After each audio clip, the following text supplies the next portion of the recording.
안녕하세요. 시장의 핵심 정보를 쉽게 풀어서 설명드리고 있는 주식메이트 주마태입니다. 지금 이 시간에 알아볼 이제 물린 주식은 이제 SK바이오팜이 되겠습니다.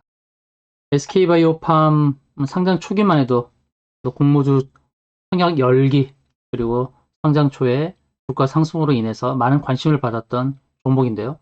최고가 26만 9천 원 기록한 이후에 11만 원까지 하락을 했습니다. 거의 3분의 1 토막 난 상황이기 때문에 SK바이오팜 보유자분들께서는 그리 유쾌하지 않으실 것입니다만, 자, 지금 설명드리는 내용 잘 끝까지 들으시고 대응 방법을 찾으시기 바라겠습니다. 먼저 기업 개요를 좀 보도록 하겠는데요. SK바이오팜은 신약 개발을 통해서 미래 성장성을 꾀하는 회사죠. 통증, 희귀 뇌질환, 수면 질환 관련 신규 물질 발굴을 진행하고 있는 회사입니다. 주로 이제 신약 개발을 하는 회사로 이제 통증이라든지 희귀 질환이죠. 희귀 뇌질환이라든지 이런 부분에서 각광을 받고 있고 또 미래에 기대감이 있습니다. 근데 이 회사가 이제 FDA 희귀의약품으로 지정된 부분도 있고요. 미 FDA 희귀 의약품 지정된 파리스, 메이트라는 이런 부분들 다수의 이제 신약 후보 물질들 보유 이걸 본다 그러면 미래에 대해 거는 기대가 굉장히 크죠. 자, 기업은 이런 현황인데 자, 중요한 말씀을 좀 드리려고 합니다. 자, 대기업이에요. 어떻게 보면 SK니까요. 그리고 바이오 쪽에서 대표 종목이 이제 셀트리온이 있고 삼성 바이오로직스가 있죠. 잠깐 말씀드리겠습니다. 자, 셀트리온을 보게 되면 시가총액이 이제 거의 40조인데 이 종목은 매출액도 매출액이지만 영업이익이 계속해서 꾸준하게 나오고 있습니다. 작년도에도 5천억이 넘는 영업이익이 나왔었죠. 셀트리온이 그렇고요. 그리고 삼성바이오로직스도 보게 되면 삼성바이오로직스도 영업이익이 2천억 이상 이렇게 꾸준하게 나오고 있습니다. 시가총액은 50조 가까이 되죠. 셀트리온보다는 매출액이나 영업이익이 미미하지만 삼성이라는 브랜드의 효과를 톡톡히 보고 있다. 이렇게 보여집니다. 그러나 이제 SK바이오팜은 아직 적자를 면치 못하고 있죠. 매출도 미미하고 영업이익도 미미하고. 그래서 적어도 이제 셀트리온이나 삼성바이오로직스와 같은 반열에 올라서기 위해서는 이 부분이 크게 개선이 돼야 되겠죠. 물론 후발주자이기 때문에 아직 거기에 미치지 못하는 건 사실입니다. 다른 종목들이 40조, 50조 하는 상황에서 이제 8조 7천억이니까요.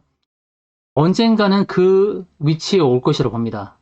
셀트리온이나 삼성바이오로직스 같은 그와 같은 상황에 올 것이라고 봅니다. 지금은 개선되는 기간이고요. 그리고 영업이익이 마이너스고 당기순이익이 마이너스고 크게 개의치는 않죠. 특히 이런 미래 성장성을 담보로 한 바이오 주식은 기술 수출로 해서 몇 조씩 벌어들일 수 있기 때문에 그렇습니다. 그러나 중요한 것은 시간이 걸린다는 것입니다. 시간이 걸린다. 그게 문제입니다. 그래서 이 시간 이제 앞으로 주가가 상승하려면 이제 셀트리온이라든지 삼성바이오로직스와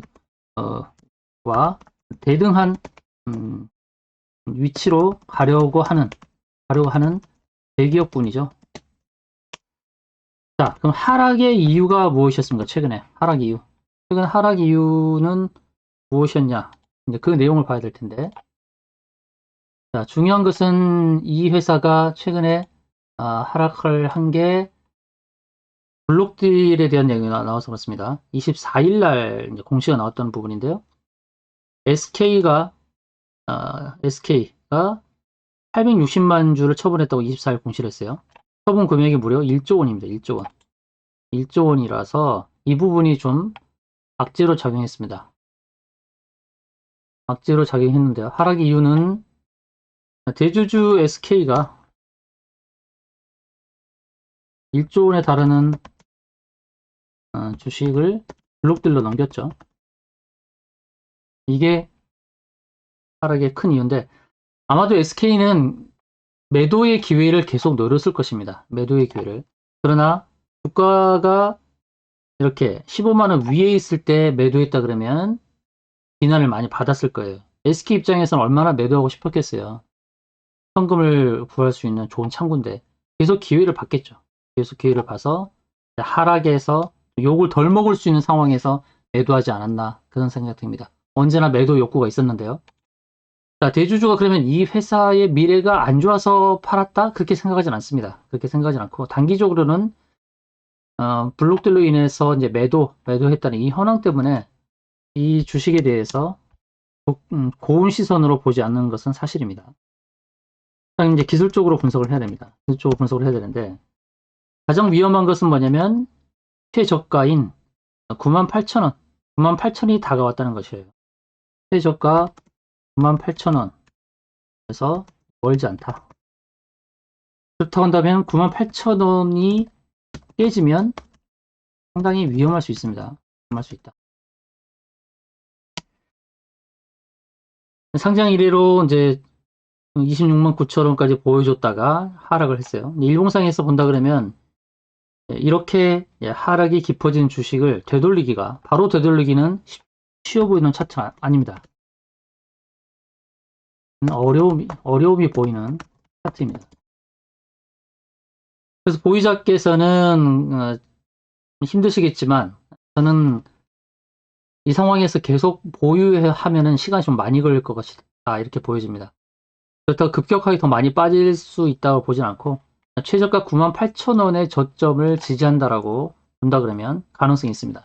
98,000원 지지하면서 상승하면 기대감이 있습니다. 그래서 대응 방법은 뭐냐면 위에서 설명드렸듯이 98,000원이 지지하면 보유해야죠. 뭐. 방법이 있습니까? 근데 가급적이면 이제 초보들께서는 그냥 시간을 두고 버티시는 게 좋을 것 같아요.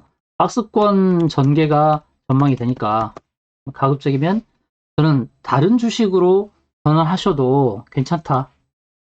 다른 주식으로 바꿔도 된다는 거예요. 전환도 좋은 방법입니다. 왜냐면 박스권 전개가 된다 그러면 주가가 크게 오르지도 않고 조금 올랐다가 빠졌다가 계속 반복하면서 어떻게 보면 이제 지지층을 만들어야 돼요. 박스권 전개가 되면서 이 지지층을 만들어야 된다는 거예요. 지지층을 만드는 과정이 필요하다는 거예요. 그러면서 상승을 도모하지 바로 상승은 쉽지 않다는 거예요. 이 회사의 전망은 좋습니다. 미래 전망은 좋으나 그러나 대주주가 매도했다라는 그러한 곱지 않은 그 시선이 있고 또 이런 주식을 바로 사가지고 되돌리기가 만만치 않다라는 거예요. 그래서 98,000원의 최저점도 가까운 상황이고 또 98,000원이 깨지면 위험한 상황이다. 98,000원이 깨지면 손절로 대응하시면 좋겠고요. 98,000원을 지지하면 계속 가져가셔도 무방합니다. 그러나 뭐 급반등, V자 급반등이 나오는 그런 상황이 아닐 수 있다는 거예요. 그러니까 주식을 오래 하신 분들은 이 주식을 오래 보유하실 것이 아니라 다른 주식으로 전환해서 수익을 내시고 나중에 다시 돌아와도 된다는 것입니다. 미래 성장성을 본다 그러면 이 주식은 분명히 크게 오를 것입니다. 그냥 장기 투자하신다 그러면 계속 보유하셔도 괜찮아요. 그러나 단기적으로 다른 종목이 오르는데 소외감을 느낄 것 같다 그러면 다른 주식으로 전환했다가 나중에 다시 이 주식을 사도 된다라는 말씀을 드리겠습니다. 주봉 차트를 본다 그러면 주봉 차트 상당히 위험해요. 잘못하면 98,000원에 깨질 수도 있는 차트, 그런 차트의 모습을 가지고 있어요. 그래서 조심스럽습니다. 98,000원이 머지 않았어요. 기껏해야 만원, 만원에서 14,000원 차이밖에 내지 않아요. 월봉도 보시게 되면 추세는 하향 추세입니다. 하향 추세예요. 그래서 되돌리는 것은 마른 에너지가 필요하다. 그러니까 초보분들께서는 그냥 장투하는 마음으로 느긋하게 계시고 또 주식을 잘 하시는 분들은 다른 주식으로 전환해서 수익을 내고 다시 돌아와도 괜찮다는 말씀. 단기적으로는 좋다. 그러나 단기적으로는 다른 주식으로 전환하는 것도 좋은 방법이다. 라는 말씀을 드리겠습니다. 또 SK바이오파를 그렇다면 매도한다 그러면 다른 주식으로 전환할 게 무엇이냐, 어떤 주식을 사는 게 좋을 것이냐, 그런 내용이 궁금하다 그러면 하단 링크에 문의 남겨주시면 좋은 주식에 대한 정보를 드리도록 하겠습니다. 이상으로 방송 마치겠습니다. 감사합니다.